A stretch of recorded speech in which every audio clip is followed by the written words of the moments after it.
ബി.ജെ.പിയുടെ ഇച്ഛാശക്തി തുറന്നു കാട്ടുന്നതാണ് ഹരിയാനയിലെ തിളക്കമാർന്ന ഹാട്രിക് വിജയം.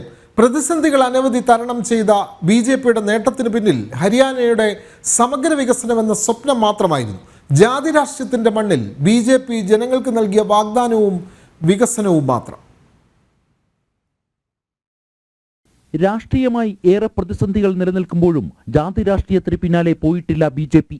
ജാട്ട് സമുദായത്തെ മാത്രം തൃപ്തിപ്പെടുത്തി അധികാരത്തിൽ പിടിച്ചു തൂങ്ങിയ കോൺഗ്രസിന്റെ കുതന്ത്രങ്ങൾ ജനങ്ങൾക്ക് മുന്നിൽ തുറന്നു കാട്ടി. ബി.ജെ.പിയുടെ വികസന സ്വപ്നങ്ങൾ ഹരിയാനയിലെ സമസ്ത ജനങ്ങളുമായി ചർച്ച ചെയ്തു. 2005 ആദ്യമായി 2 മണ്ഡലങ്ങളിൽ ബി.ജെ.പിക്ക് വിജയിക്കാനായി. 2014 47 സീറ്റുകൾ നേടിയ ബി.ജെ.പി പതിറ്റാണ്ടുകൾ നീണ്ടുനിന്ന കോൺഗ്രസ് ഭരണത്തിന് അറുതി വരുത്തി. മനോഹർലാൽ ഖട്ടറിലൂടെ ബി.ജെ.പി ഹരിയാനയുടെ സ്വപ്നങ്ങൾ ഓരോന്നായി നിറവേറ്റി. കോൺഗ്രസ് കൊമ്പുകോർത്തെങ്കിലും പ്രതിരോധം തീർക്കാൻ ബി.ജെ.പി നേതൃത്വത്തിനായി.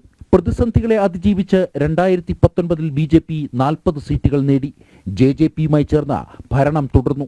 ഗത്യന്തരമില്ലാതെ ഗുസ്തി താരങ്ങളെ ബി.ജെ.പിക്കെതിരായി കരുവാക്കാൻ കോൺഗ്രസ് ശ്രമിച്ചു. അഗ്നിവീർ പദ്ധതി യുവതലമുറയുടെ സ്വപ്നങ്ങൾക്ക് ഭീഷണിയാണെന്ന് പ്രചരിപ്പിച്ചു.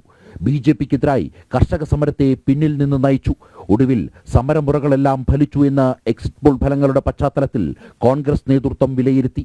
2024 നിയമസഭാ തെരഞ്ഞെടുപ്പ് ഫലം പുറത്തുവന്നപ്പോൾ യാഥാർത്ഥ്യം ഉൾക്കൊള്ളാൻ നേതൃത്വം വിഷമിക്കുകയാണ്. ബി.ജെ.പിയുടെ മൃഗീയ ഭൂരിപക്ഷത്തിന് പിന്നിൽ വികസനം മാത്രമാണ് ഘടകമായതെന്ന് വേദനയോടെയെങ്കിലും ചില കോൺഗ്രസ് നേതാക്കളെങ്കിലും അംഗീകരിക്കുന്നു. ജനം, ഡൽഹി.